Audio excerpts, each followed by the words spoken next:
Contemporary storytelling is part of any sale, any startup, anything you try.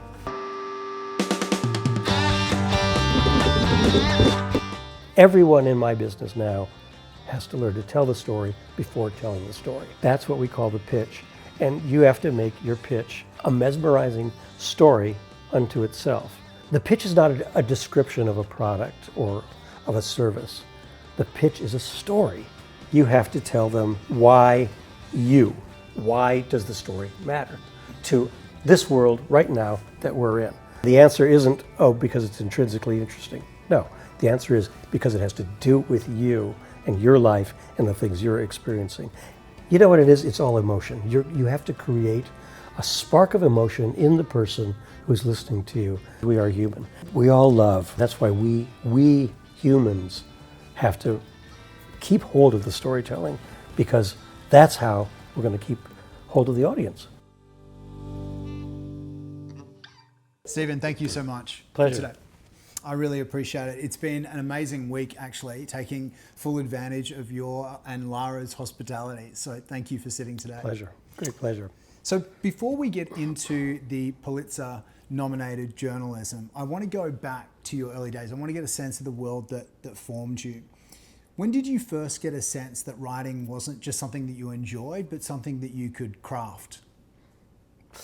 I think very young. You know, when I was, you know, I was writing poetry in high school and stories and et cetera, high school and college and so forth. And it became immediately clear to me that you had to craft it, and that, and you know, I didn't want to bore myself. And I think, you know, without shaping a story, without turning something that doesn't immediately appear to be a story into a story, you're boring yourself. And that's maybe a strangely enduring lesson, which is to say, I am still my own audience, but as I write, as I work. But I'm not an audience that is inexperienced enough or foolish enough to think, well, just because it's coming out of here means it's great. I have to, you have to, as a storyteller, you have to play a double role. You have to basically say, all right, I'm putting this out here, and what does the me that's listening to me, who's never met me before, what do they need? What do they not know? What do they not understand? Because clarity is so key to good writing. And then what do they want now and now and now and now? And how do I surprise them now and now and now and now? I'm surprising myself. I want to find out what I want to know at that moment. So it's a little bit of a, it's a self-created schizophrenia that I think any good storyteller has to perform. That's a great way to put it. I think of your career, and we'll obviously get into this in depth a little bit later, but the role of critic and creator is so often portrayed as a separate and binary. And what you've just described there is the interplay, which I think you were then able to explore further in your later work, and that you have to be able to be constructively critical of your own creative to hone it. Yes and no. I mean, there are very, very, very few film critics who have crossed over and made sustained careers in creating the stuff that they have previously criticized. Yes. Many have tried, and I think that my criticism, and I was a film critic, and I was kind of a known film critic for a number of years, and now I'm kind of like think of film criticism the way an ex-smoker thinks of the smoker at the next table. You're kind of going, you're making me cough. I don't think the critical approach to film and storytelling and television is actually what informed me. I'll tell you what did more. I'll tell you a story that of what happened to me when I was I became the film critic of Vanity Fair, and then I started criticizing more stuff. So I was the critic-at-large of Vanity Fair for a number of years. And I was continuing film criticism in the back of the book, the back of, we called it the book, the magazine. And one day the editor, Tina Brown, a dear friend to this day who I love so much, called me in and she said, Stephen, a funny thing just happened. Eddie Murphy refused to be on the cover of Vanity Fair. And it seems to be because of something you wrote in the back of the book. And I went, and she said, Stephen, you know I love your work. I don't need a film critic. I need Eddie Murphy on the cover of Vanity Fair. Would you please do other things for us? So I expanded my field of vision and started writing cultural profiles, larger cultural pieces, but specializing in profiles of various characters. I wrote cultural profiles of everyone from John le Carré to Helmut Newton to V.S. Naipaul to Steven Spielberg to Stephen Sondheim. Now I'm getting into the New Yorker years as well, and really sort of covered the waterfront. This meant becoming an instant expert in lots of things that I had no expertise in. I wrote a big piece on the New York City Ballet, and believe me, I was not previously a ballet main. And an interesting thing came out of that, which is this. When you're writing a cultural profile, and in the days I was writing it, it was very different from now. Now there are herds of, gatekeepers around every person of any celebrity that tries to control everything and control the headline and control the photos and control. That was not true then. Then we really had some journalistic independence and a little bit of bravery about it that has long disappeared. So I wasn't writing puff pieces. I wasn't, I was writing, and I was writing very rigorously with criticism inside the body of the profile. So I wasn't going to just write a life story, and I wasn't going to write a description of a person. I was going to write the person and my analysis of their work at the same time. Now that is not inherently storytelling. That could be just a bore, right? Because a cultural profile is not a story. It's not a narrative. It's not like a reporter going out to get a story. This happened, and this happened, and this happened, and this happened. That's a story. That's built in. That's not the same with a cultural profile. And secondly, a person is not a character. But you can make a person into a character. And thirdly, what a person says in an interview like this is not dialogue. If you take a transcription of what we're saying, it's not going to. You're going to have to mess around with it for it to look good on the page and be something. And so what I learned is I have to keep someone there turning the pages. I have to turn this thing that's not a story into something that feels like a story. And so I had to develop a sense of a kind of what's next? What's next? What do I want now? And now? And now? What do I need? What do I need? What do I need to surprise me now? Oh, if I want to surprise myself there, I better go back and plant this there. All that kind of storytelling technique, none of that came from criticism. The problem with criticism, from critic to creator, is that you're applying your critical lens to your own work. That can be self-defeating. That can be self-stultifying. You basically can wind up paralyzed, sort of feeling like, oh, it's just never going to be good enough. Stephen Schiff's storytelling is never going to be good enough for Stephen Schiff's the critic. Well, I didn't want to be paralyzed, and I had learned how to make a narrative move by other means.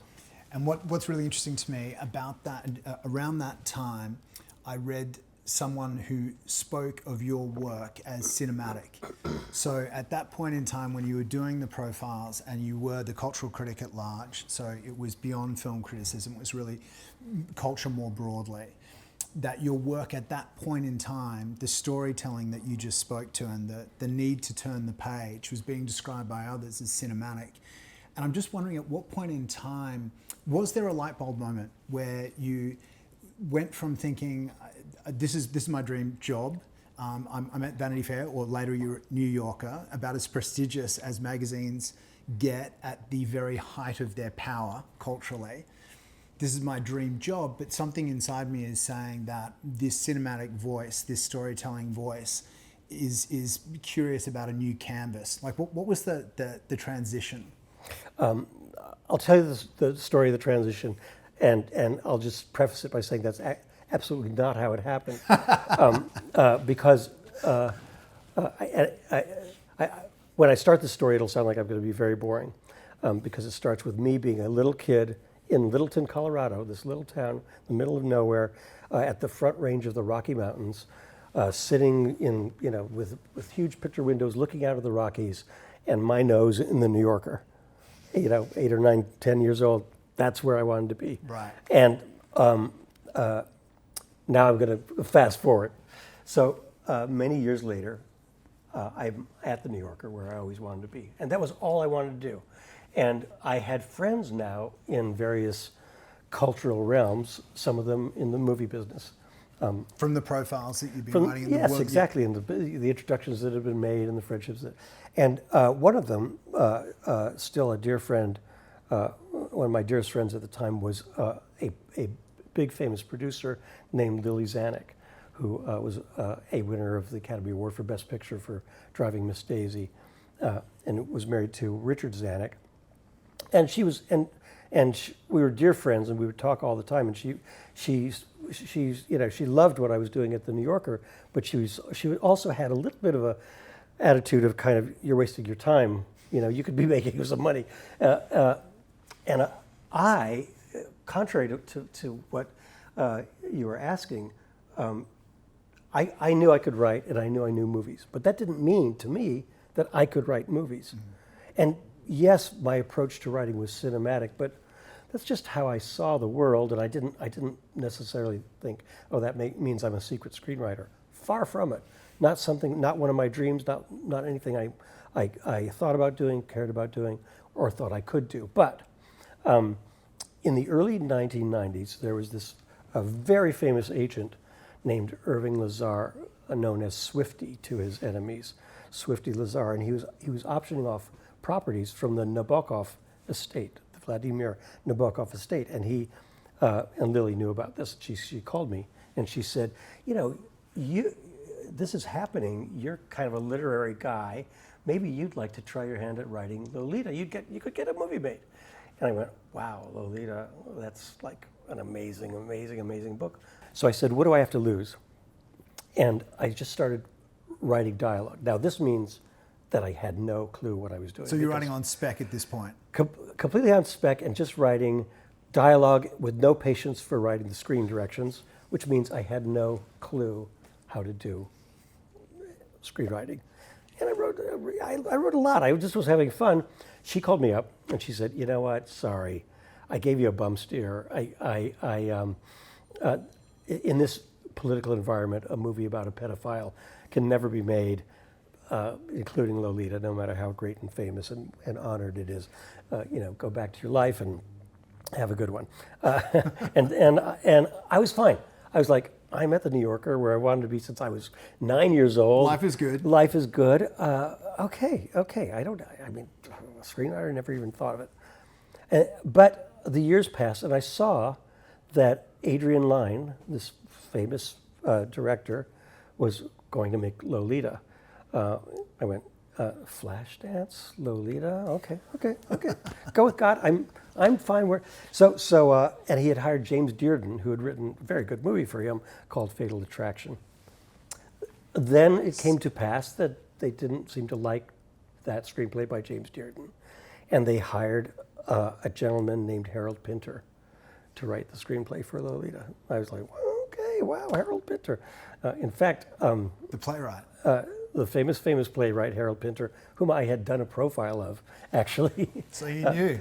So I knew him, but actually the profile preceded his writing a script of Lolita. So then, here's the coincidental part of the story that you wouldn't, in the movie version, you'd get questions from your producers about. It turned out that the producer of Lolita was Richard Zanuck, Lily's husband. I get a call one day, and I recognize Richard's voice, and he says, "Stephen, did you write some pages about Lolita?" And I went, "Oh God, somewhere in my computer they're sitting there. You don't want to see those." He said, "You know what? We're in trouble here. Send them." So I sent the pages. I found them.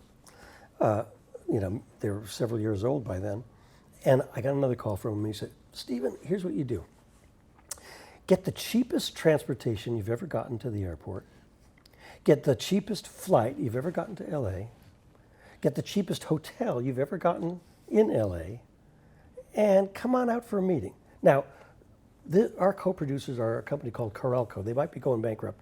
You might not get paid back. That's why I'm saying all this. But want to come out for a meeting? Would it be fun? And I said, "You know what? It would be fun." Why not? So I went out for a meeting, and it was me, Adrian Lyne, Richard Zanuck, in Richard Zanuck's office in Beverly Hills, and we just shot the breeze, as it were, about Lolita for a couple of hours, and it was great. It was fun. And they said, "This is great. Come back tomorrow, and we'll do some more." And I said, "Actually, I'm flying back tomorrow, but you want to do more? I'm in New York. You know where to find me." That sounds like a lot of bravado, but at the time, my then wife was ovulating. I really did have to do that. So they did come, though, and they came and they got a huge suite at the St. Regis Hotel. So bankruptcy hadn't happened yet. It hadn't happened yet. They were spending Hollywood money, and so we shot more breeze about Lolita. But all during that, Adrian kept getting up and going into another part of the suite. I didn't know what he was doing. I later found out what he was doing was hiring David Mamet to write the screenplay of Lolita. That just seems so unlikely. David Mamet and Lolita. Well, so that's the thing. Like I didn't feel angry or anything when I found that out, because he must have thought, we've got millions sunk into this. Stephen said he's a good writer. He knows movies. He's never written movies. We're taking this risk. Why, let's get one of the top pros in the business. But I also knew that these three words in the English language probably didn't go together. David Mamet's Lolita. Yeah.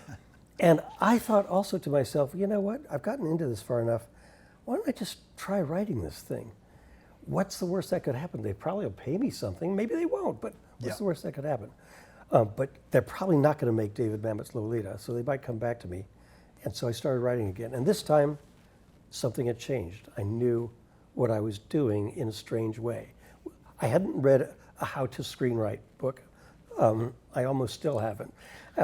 But I was doing what you need to do, which is I had a movie in here that I downloaded onto the page. So it wasn't dialogue and screen directions, it was a movie happening. And they received David Mamet's screenplay. They didn't like it. Was very strange and interesting, but they threw it against the wall. I sent in mine, not knowing what would happen with it, and I got a call on my voicemail, Adrian Lyne's distinctive voice, and he was saying, well, Stephen, well. And then they sent, I kid you not, a stretch limo. The stretch limo took me to American Airlines first class, Four Seasons Hotel in Beverly Hills, and I was a Hollywood screenwriter. You were in. and after that I was. And pretty soon, at that time I was still doing film criticism for National Public Radio for a show called Fresh Air. 3 weeks later, I had to call him and say, I can't do this anymore. Everyone I'm meeting with about movies now is a conflict of interest with what I'm reviewing. And that was the end of that. So I continued a little while at the New Yorker, but I was otherwise engaged in this new career. And so, a number of things that I didn't realize about it were true. One, I didn't realize that screenwriting was writing. My instrument, my violin, is prose, English language prose. And yet this was writing too. And so I was taking up a new instrument and trying to become a virtuoso at it, but enjoying that, really enjoying that. And secondly, I knew quite a bit about film and movies and all that stuff, crossing over into creating rather than writing about, I discovered I knew nothing at all. Right. Nothing at all. Everything I knew, everything we all assumed, everything we all wrote about, it was all wrong. And what is fascinating about Lolita is I think it's probably the perfect example of something I was hoping we could touch on. Because a number of people in the audience will be engaged in some kind of creative endeavor that is what you and I might call purely creative, but the vast majority will be thinking about how they channel and focus creativity for some sort of commercial opportunity. So they're building a brand, they're building a business, they're trying to raise money, so they're trying to master storytelling to engage the audience. So what is so interesting, I think, about your industry now and your experience with Lolita is that it has uncanny parallels to someone in a startup trying to get a business off the ground.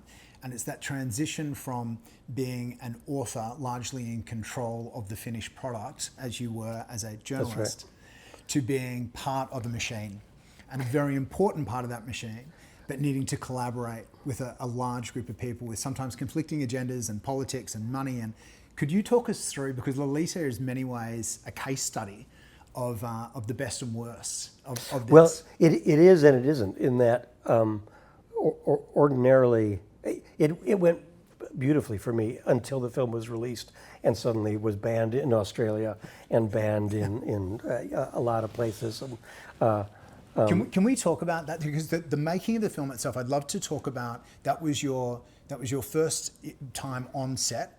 First time on set?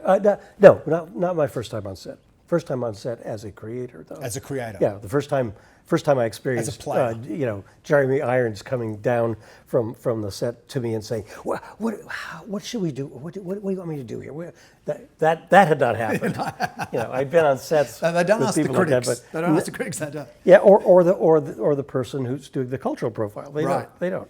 Right. And they shouldn't ask the writer. The real procedure is that the writer should whisper something to the director, and the director should talk to the actor. That is actually, just for all of you out there who might be contemplating such a career.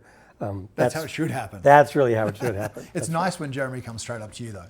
It's nice and not nice, because you might do the wrong thing. Sure. What you don't want in that situation is an angry director. Yeah. Now, in television, the writer is usually the boss. He's the showrunner, so that's a different situation. Different beast, and we'll get to that. We'll get to that. Okay. I'm really looking forward to getting to the Americans as an example. But on Lolita. So I was allowed to be, by the great Adrian Lyne, God bless him, part of every stage of the process. I was on set. I was doing whatever rewrites were necessary. I was in the editing room. When we got into legal trouble, I happened to come from the New York literary world, where I knew the most prominent First Amendment lawyers, so I could use them to dig into the law, go into the editing room with my producers, and say, "Look, you're afraid that we'll be in legal trouble because of what's on the screen now. You're not, because of the following argument that I have come prepared to make." That was a great experience on Lolita. That never happened again on anything else, and never will. So that's not a typical example. And one thing I want to say, though, to your question and to your point, is the other difference is when I did Lolita, I didn't pitch anything. I didn't tell anyone the story. I said shot the breeze about Lolita, but I didn't have to sell myself. The people you're talking to, and the people we're all talking to here, and everyone in my business now, has to learn to tell the story before telling the story. Yes. That's what we call the pitch. And you have to make your pitch a mesmerizing story unto itself. And you have to do things in that pitch, in that mesmerizing story, that you won't have to do when you write the screenplay or whatever it is you're doing. One of those things is you have to tell them why I should be the one to tell this story. Right. Okay, it's a story about an assassin, and he's in a secret organization, and he's gone rogue.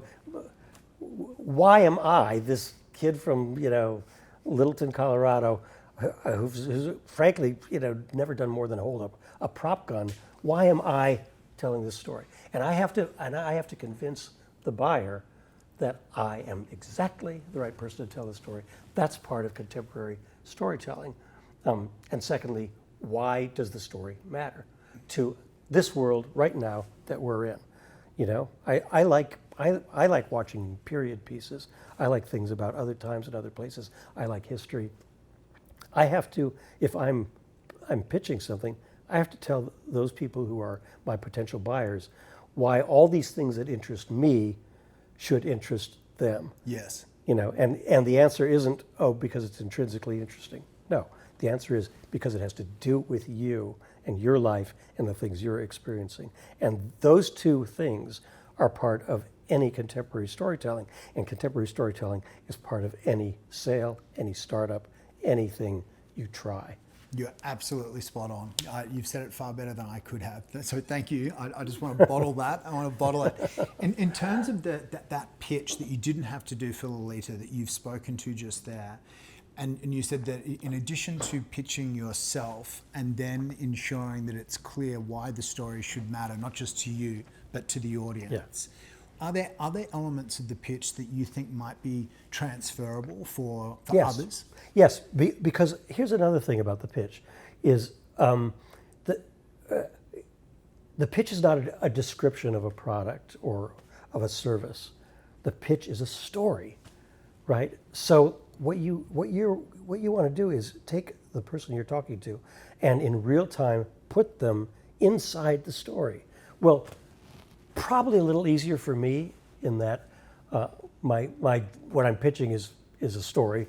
It's not a product. It will be a kind of a product, but it's inherently a story. But I'm always going to very, very near the beginning of my pitch say words to the effect of, let me tell you a story.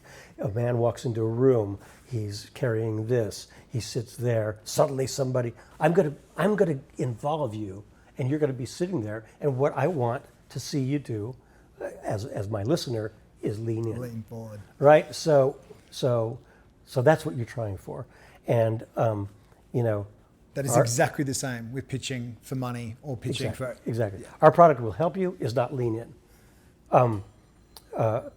You need this, and it's going to feel like this, and you know what it is? It's all emotion. You have to create a spark of emotion in the person who's listening to you, where they go, now that's alive. I feel that becoming alive inside me, and I feel it taking its place there, and I want it. I want that life. I want that feeling. I want that life. I want that feeling. I want that. Yeah. That's fantastic. Okay, so let's change gears because we touched briefly on television versus film and the differences, particularly where the writer sits in the hierarchy. And that's one difference. Yes, I'd love to unpack them all. Yeah. Well, should we start with the Americans? Well, the Americans was the first television I did. I've done a whole lot since, and it was again, like in his way, like Lolita. It was such a blissful experience because it was a terrific show. Everyone on it was a terrific person. Everyone involved with it brought their A game at all times, and the show itself was an A game. And everyone at the network, FX, where I'm developing a show now. They're so smart and they're so good, and they had sort of resolved to let the show be the show. There was a moment after. Can I ask you what you mean by that? Yes. There was a moment after the first season when they looked at the numbers. Everybody looked at the numbers, and the numbers were, they weren't great. The show. Everyone who knew about the show thought highly of the show, but it was not really clear what the show yet wanted to be, and it was not clear what kind of audience it was going to attract and how much. And John Landgraf, the then king of FX and the now king of FX, and I call him the philosopher king because he's one of the great philosopher kings in the television industry. He's the guy who invented the term peak TV. He's someone we all turn to for wisdom, frankly, because he really has a lot of it.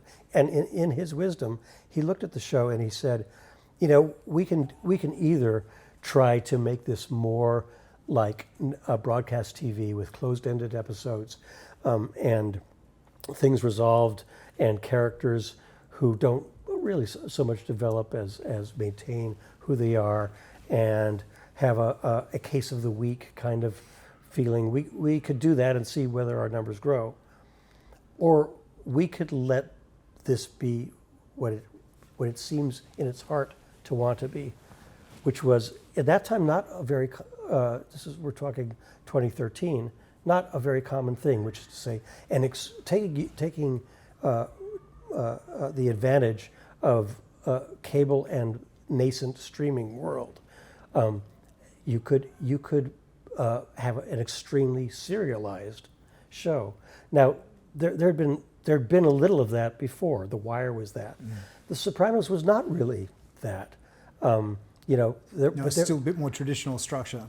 But peak TV, as it was emerging, it was emerging that the best TV of that kind was extremely serialized television, because what was becoming clearer and clearer was that the analog was movies to short story and maybe serialized television to the novel. Movies were novel was too big for a movie. Mm-hmm. It's 2 hours, even now 2 hours and 40 minutes, the seemingly average length of a movie. Yes. That's still that's not what we're talking about, which was on the Americans 13 hours of 6 seasons worth of 13 hours. That's a novel. Yes. Maybe a novel and another novel. Yes. And to have room to do that, and for them to say to us, go for it, and allow us to go for it. There's that must have been very exciting. It was very exciting, and there's this wonderful movie. It won the Academy Award for Best Foreign Film, Babette's Feast. Yes. I don't know if you know that movie, but there's a line towards the end of it when it's been revealed that this woman in this little tiny insular community who's cooking for these very insular people was once the most celebrated chef in France. And she says, all an artist wishes is to be allowed to do her utmost. That's, to me, very beautiful. It is. And it's very hard to find. And in this commercial world of that I'm in, that we're all in some form, being allowed to do your utmost is such a gift. Yeah. That was a gift that we were given on the Americans, and so we could, and we were surrounded by people who all felt it and who all worked together for it. I've done a lot of TV since. There are a lot of people who are toxic in the business, and there are a lot of people who come. There are a lot of people who come to storytelling as artists, but not as fully developed human beings, and. That's an interesting distinction. Well, it's true, and you can't necessarily expect it, because very often, like a storyteller of genius is someone working out something in order to become a fully developed human being. But meanwhile, around them, they're making life terrible for everyone, and I would argue they're harming the work in so doing. I try, and it's hard to control, but I try not to surround myself with those people. I try to surround myself with people who are all of us working for the sake of the work, for the best work. One difference between, one thing that's very important about television is that egos, there's no room for them, really. We all have egos, and my wonderful wife, Lara Day, has just written an extraordinary analysis of the functioning of the ego. And we had a great discussion about the reframing of ego. Has proven to me the place of the ego in our ecosystem. But I think what we mean when we talk about it in this way is, egotism Yes. and that sense of kind of, that was my idea, and therefore it's good. And therefore, no, best idea wins is how all of this collaborative work needs to operate. And if best idea comes from the low man on the totem pole, more power to them. That's a perfectly transferable lesson as well. Yeah. That in a collaborative project of any ambition, it has to be a meritocracy. Yeah. Yeah, the best idea But wins. regardless. meritocracy of the idea, not of the person. No, of the idea. That's right. The best idea That's right. wins. Yeah. Jumping back, because I think there's something you said that I found really worthy of a follow-up. In terms of that idea that the Americans, you were given a canvas where you were able to do your utmost as an artist. You could do your best work. And that was something that means an enormous amount to you. And it naturally brought the best out of you and others around you. Knowing that, why do you think that isn't the norm? Why do you think that isn't the template? Look, we can't do what we do without a lot of people giving us a lot of money, right? We depend on that. And if we're doing our best work, and if we're being allowed to do our utmost, and no one's watching, it may not be, it may be a situation where they just have to say, sorry, you did your best, and there's no audience for it. That was kind of true of the Americans. The Americans never had a huge audience. What they had was a prestigious audience, and so and it was ad driven at that time. So our main sponsor was Lincoln Automobiles, and Lincoln could say, and FX could say to Lincoln, okay, this audience is this small. It's not like that, but all those people are in a world where narrow casting to them might sell some Lincolns. So you just have to think, what are the Lincolns that the people who are funding you are selling? Yes. And doing your utmost. That's another directly transferable lesson, by the way. Yeah, and let me just say something more about being allowed to do your utmost, because you may not be the best judge of what your utmost is. You may think you are. You may be saying, here's how this is how I see it. This is my vision, and everybody goes, wow, that person has a vision. Well, great. I personally never come in talking about my vision. If I'm talking about my vision, I should shut the hell up, because if you tell me something about what I think is my vision, and I realize, oh, that's a good idea, or oh, that expands my vision, or oh, that makes this part of my vision look wrong or silly, I better have the ears to listen to you, despite my having done my utmost and being allowed to do my utmost. That is the world of storytelling we live in. And I know there are people who won't collaborate in that way and won't, a novelist needs to collaborate relatively little, right? Someone doing what I'm doing needs to collaborate a whole lot. A lot. Yeah. A lot. It was a writer-centric series on TV with your overlords being particularly supportive of allowing you to do your utmost. So in that environment, you then solely... And all the people I worked with too. Yes. All the whole team. The other writers, the people who created the show, the actors.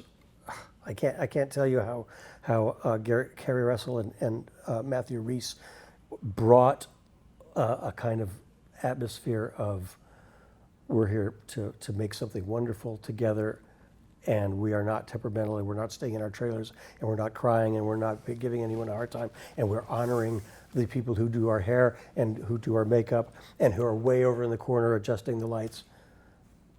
It changes the texture of the Yes. show. Yes.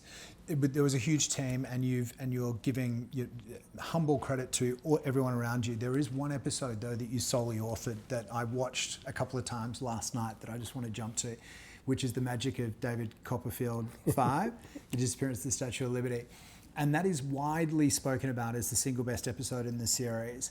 And it struck me, I was talking to the team before we started filming about what I loved about it. It felt like a film, a complex, nuanced, really edgy kind of thriller that you had somehow shrunk into 60 minutes. There was some... Actually, it was a little longer than most of our episodes. Was it? So it was like it was what we call a very special episode of the American. Yeah. So it was about an hour, just over? Yeah. Just well, all of our shows were less than an hour because we had to make room for the commercials. Yeah. So with the commercials, an hour, but this was with commercials a little longer. A little longer. Yeah. Okay. It felt that well, I'll just cut straight to the chase. I really enjoyed it, and I'm just wondering, what was your North Star in terms of what you were trying to achieve with that episode? It does seem to be a pivotal episode too in terms of that season. Can I get a sense of what you were hoping to achieve with the episode, and do you feel like you achieved it with that particular piece? Yeah, but I just want to go back and kind of correct something you said. And I'm not being falsely modest. It was not my sole creation, that episode. I had collaborators on everything, and it'd be very hard to say where the line between my contribution and someone else, and the prop man's contribution was, and let alone it was the first episode on that show that Matthew directed. And he was scared out of his mind, and he did a great job, and all the other writers, including Joe Weisberg and Joel Fields, who ran the show from the beginning, and just everyone. So it's got my name on it, and I was the main writer on it, but these are. Television is enormously collaborative. Yes. When I'm watching TV credits and I say written and it says written by, I know there's a lot going on behind that credit. This is actually a really interesting point, because when I was researching you, you were credited as being the sole writer, but what you've just beautifully articulated is that in a collaborative project like that, there is no individual solely responsible for anything. Yeah, even if you are the primary. Yes, exactly. And when I've run television shows, I will hire a writer's room, and those people in the writer's room are going to get credit for an episode that they wrote, and I might have rewritten every word of it. I'm going to give those writers that credit so they can move along in their career. I learned that early on in The Americans too, because I was asked to completely rewrite someone else's episode, and was told, and by the way, your name is not going to appear on it. And I went, I don't like that very much. But that's kind of one of the beautiful rules of television. There are showrunners who don't follow that rule and take all the credit for themselves. I really disagree with that way of working. And I think more and more people in my industry are disagreeing with that way of working, because we need to bring everyone up, and we're all the better for it. Yes, I was hoping to tease out some examples of where things hadn't gone the way that you wanted them to, and what, as a creator, that taught you in terms of process, but also in terms of resilience, and also in terms of that's just the nature of collaboration. I mean, I've worked on a lot of things that didn't happen. I was working on a big show. I was talking last night to a director who was working for the same company at the same time, and it all fell apart in 1 week when David Zaslav took over Warner's, and that was the end of a year of work. This kind of stuff is really interesting, I think, Because again, from the outside looking in, with your resume, the expectation from the uninitiated is that, well, anything he gets involved in, everything he's hired to do, just goes on to not just be developed, but be released and do really well. And I think that's just not the nature of the industry. And by the way, it's not the nature of startup world or scaling businesses. Yeah. But I think so many people go into it thinking that the graph just goes up and to the right, and the career ascent is just constant and unrelenting.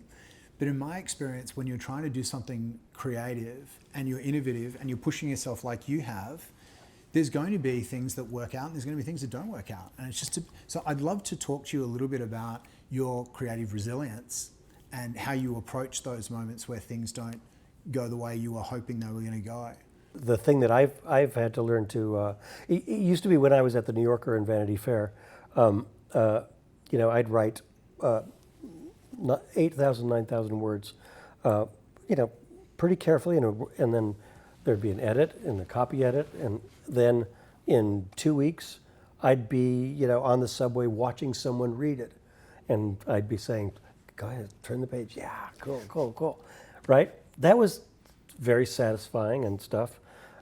And now I write something that is sometimes seen by millions, and is sometimes I find out I'm writing for an audience of about 15 people, and that's who all the audience will ever be, because it's going to die for various reasons. It's going to die because someone buys the studio, and all the projects that were alive and fizzing and just about to go are suddenly dead because there's no one wants to come into a situation where it's not theirs.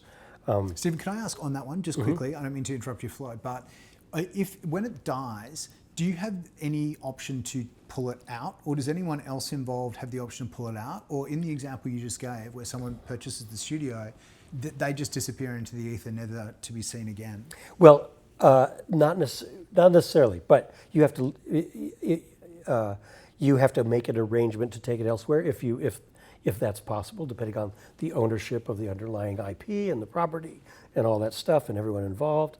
And then money has to pass hands if money has been spent, and then you have to have a buyer and someone who's and if you have if it's like a franchise that's based on let's say it's based on a Marvel or a DC comic book. Well, those places are parked somewhere, and you can't just sort of go off somewhere with a property from it and say, I'll sell it somewhere else. There's a lot of complicated stuff that has to do with rights and IP and so forth.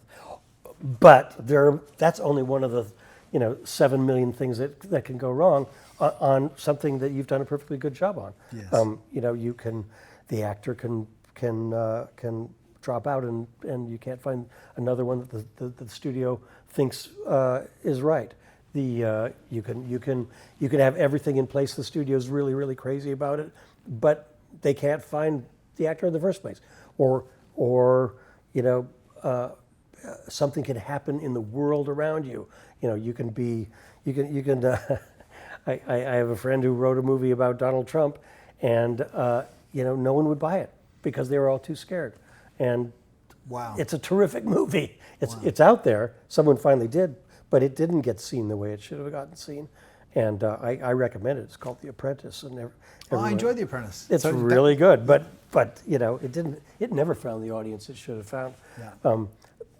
So real world events and so forth. So I went from writing something that would pretty reliably appear very soon to becoming used to writing something in a way just to create something that was beautiful and that was as perfect as I could make it within the bounds of the collaboration that we've discussed. And conceivably, no one would ever see it again. And so you wind up feeling perhaps frustrated, but if you've been doing it as long as I've been doing it, it's foolish to be frustrated. It's a waste of your energy. It's a waste of your creative energy, frankly. To be, blowing steam out your ears and kicking things. Yes, you have the right to do that for a little while, but then it's on to the next. And sometimes things come back. I have a movie that I wrote back in 2012, and the producer, 3 years ago was saying, you know what, this is pretty great. Well, let's try bringing it around again. Some things die forever; they just die forever. But a lot of things don't. You kind of look at your babies and you say, okay, you're in your hospital bed. You've got tubes coming out of you, but that doesn't mean that you're gone. There's a chance. There's a chance. And even if there's not, though, yeah, it's the work. It's. Can we talk about that? Yeah. The work. So what is your process? Like, are you I get up, I write every day, I have a structure to my day, and it's blocked out around writing. Do you, if you don't have a project that you have been hired for, are you always writing on spec, just playing with ideas? Like, what's your process? None of the above. I'm glad I gave those examples. Yeah, exactly. No, they're good, and many people are swear by them and are great at them. My process is a little bit is relative to what you're saying, pretty shambolic, in that I like to be. I can write anywhere. I could write here. I can write in the next room. There's a little office, but it has kind of crappy internet back here that I have sometimes written in. I can write on a plane. I can write in London. I can write in Rome. You don't need a specific space. No, I need specific spaces at certain times when I'm working with others, and there's a writer's room, and there's a whiteboard, and there's someone over here who's got index cards, and then it gets a little space specific. But otherwise, I can move around. I have the bad disease of liking to be near my wife. My wife is always on the phone. I can't work when she's on the phone, so I have white noise going into my ears through. And as long as there's white noise and I can't hear other people talking, I can write. I can work. Is it a regular schedule? For many people, that's the way they do it, and should do it. For me, it's I get up every day and I open up my computer, and I'm either about to dive into something or not. Eventually, I am going to dive in. If it's written and I'm doing rewrites and revisions and corrections, then it has this different kind of magnetism to me, because it's almost like I don't know. It's like cooking or something. It's something where you kind of know exactly what to do, and if it's a blank page, you don't know exactly what to do, and you're in a situation where something had better come, and you've got the clock ticking. Yes. And so it better come soon. The difference to me between someone who's a professional and who's not is a professional doesn't need to wait for inspiration. If you're waiting for inspiration, you might be great, but you're not a pro. That is a great distinction. So you will write regardless. Yeah. And in terms of, we live in strange times, and there is so much going on culturally now. As a former cultural critic at large for the most prestigious publications on the planet, and now a screenwriter, what are you sensing in terms of cultural signal at the moment that is giving you some inspiration? No, that's giving me some inspiration, because there's so many things that are scary about it. I really think that we're all talking about, the shortened attention span. We're all talking about the fact that so many people are having this so-called double screen experience, and I've certainly had the experience of walking down an airplane aisle and seeing someone watching something that I wrote on a screen that big, and going like, wow, you can't even see that person in the background that we put in the background for a reason. And we all have to understand that our work has to fit into this world, not into some other world. I remember in high school reading Hermann Hesse and his book Steppenwolf. And somewhere in Steppenwolf, and I'm sure I'm going to really butcher this, but somewhere in Steppenwolf there's a scene in which someone is listening to Mozart on a really lousy, staticky radio. And one of the characters criticizes that and says, how can you even listen to this? And the other person says, this is Mozart, and it's coming through the way I have it to come through, and that's better than not. That's better than if it wasn't Mozart and I didn't have this. And so we have to think about that. Everyone is feeling like, okay, we're going to be writing shorter things. We're going to be something 30 seconds, telling a whole story in 30 seconds. Well, frankly, I remember AT&T TV commercials that made me cry in 30 seconds from 20 years ago. Sure. Why did they make me cry?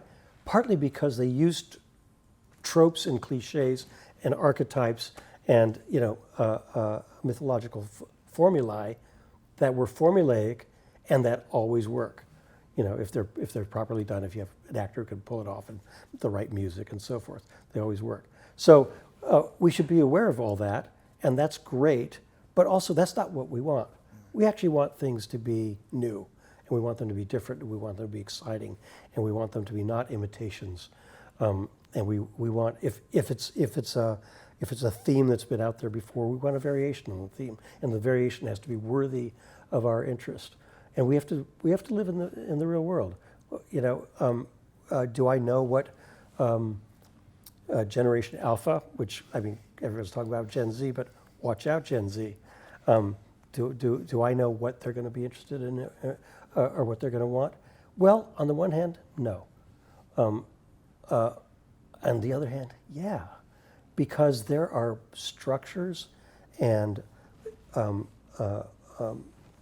there are aspects of humanity that are constant and that don't change, or that change in ways that are appropriate for our moment, but recognizable to everyone else, because that's who humans are. That's the thing that's I think people who understand a little bit about what's happening with AI are properly afraid of, is that you don't understand the human being that is AI, and the AI is acting like a human being sometimes, but isn't one, and that's why we humans have to keep hold of the storytelling, because that's how we're going to keep hold of the audience. Yes, I completely agree. In terms of the media landscape, we've touched on this a couple of times over the course of the discussion, including just then, but I was wondering if you had any thoughts on the evolution of the media landscape over the last 10 years. You've already touched on elements of that, but also how you see it progressing from here. I think you've touched on this response to reduced attention spans in ultra short form storytelling, but at the same time we see long form series, the kind of thing that you've been involved in for so long, still performing really well. So the Successions of the world and so on and so forth. How much do you think is really changing? And to your point, as you just made it, how much do you think is going to stay the same, at least at the core of the structure and the archetypes? Well, I think it's interesting. If you go back into my Vanity Fair career, you could Google this. There's an article that I wrote at the dawn of the 90s called "The Particle People," and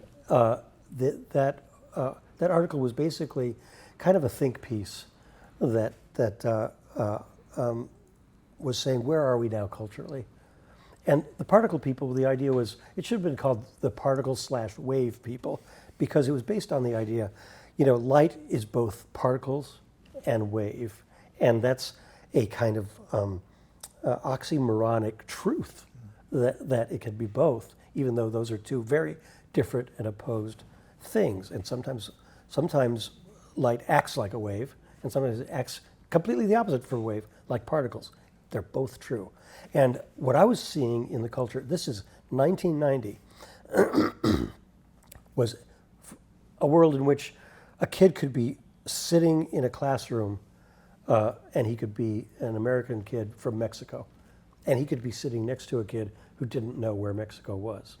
And the fragmentation that we were experiencing in our culture was growing by leaps and bounds. There was a time when everyone of a given generation knew all the same bands. That's not true anymore. Knew all the same movies. That's not true anymore. Knew all the same TV shows. That's not true anymore. I mean, narrowcasting has become pinpoint narrowcasting, and that's true everywhere. At the same time, we long for a wave. We long for the thing that'll bring us together.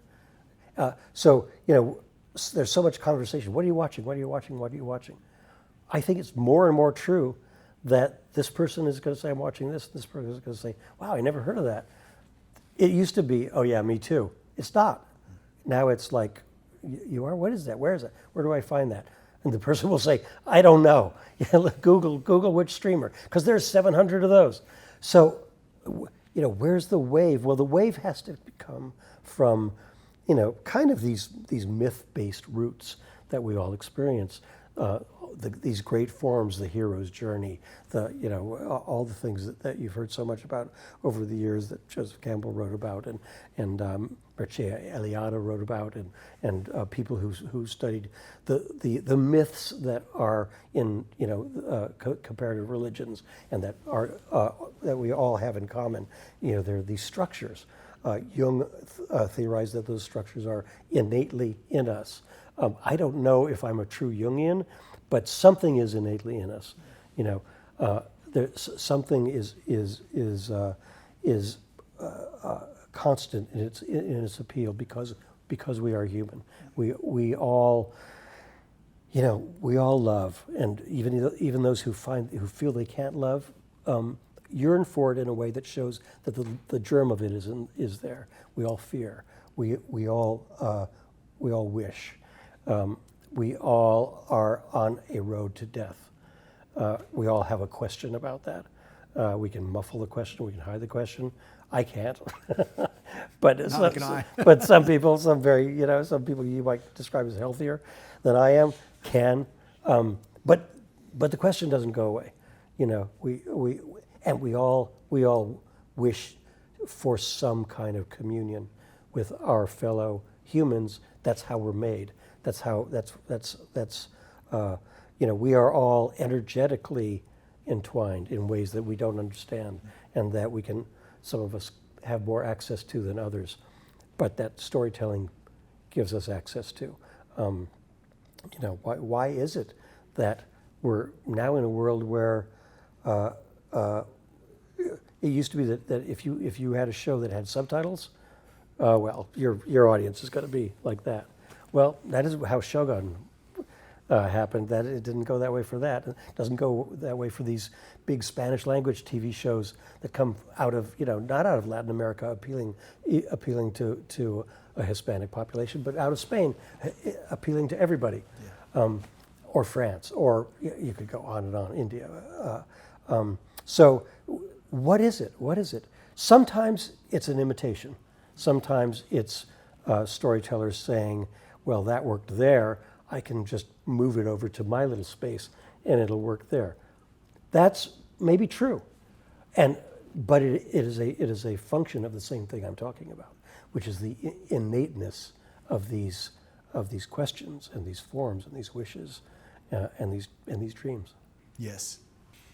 Thinking about your work as a body of work across your journalism, your screenwriting, your producing, I feel like I've detected certain themes which we've touched on before the cameras were rolling, and you corrected me on some of those.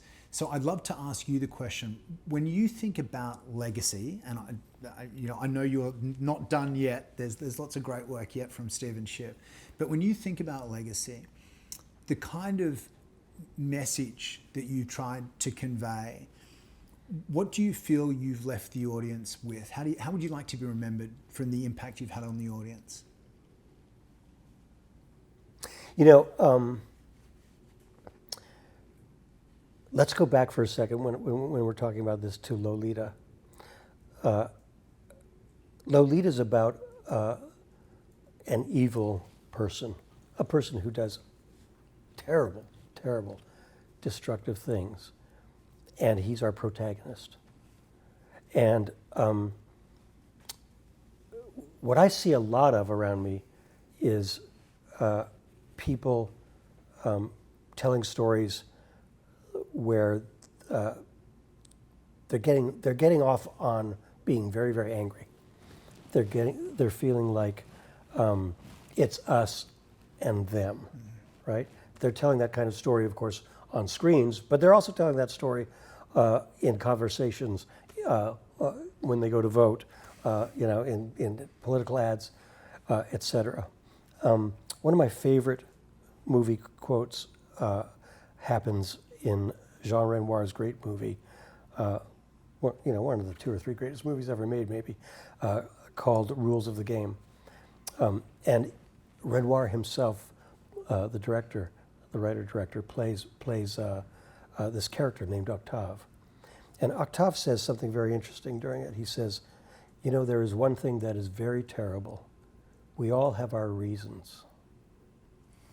I deeply believe that. And I believe that it's all too easy to look at someone and not recognize that they have their reasons and to say, they're just bad. That person sucks, I hate him, and he should be, he should have his hands cut off and he should have his neck cut off. But they all have their reasons. Even like people who do terrible, terrible things have their reasons. Why do we, we're fascinated by true crime. Why? Is it because we like watching gushing blood? Well, maybe so, but that's not why. Why is because we know innately that everyone has his reasons and we don't understand that person's reasons. And we want to understand. And maybe we never will because that person is twisted and sick and is not made the way we are made. But we still recognize this commonality, this common humanity. And so I, in writing Lolita and lots of other things that I've written, want to convey a feeling of I can condemn that person's deeds, but I also want to understand that person. That person is a person like me. That person is my brother or sister, even though, oh my God. So condemning deeds, yes. Condemning a person, that's something different. Let's think twice about that.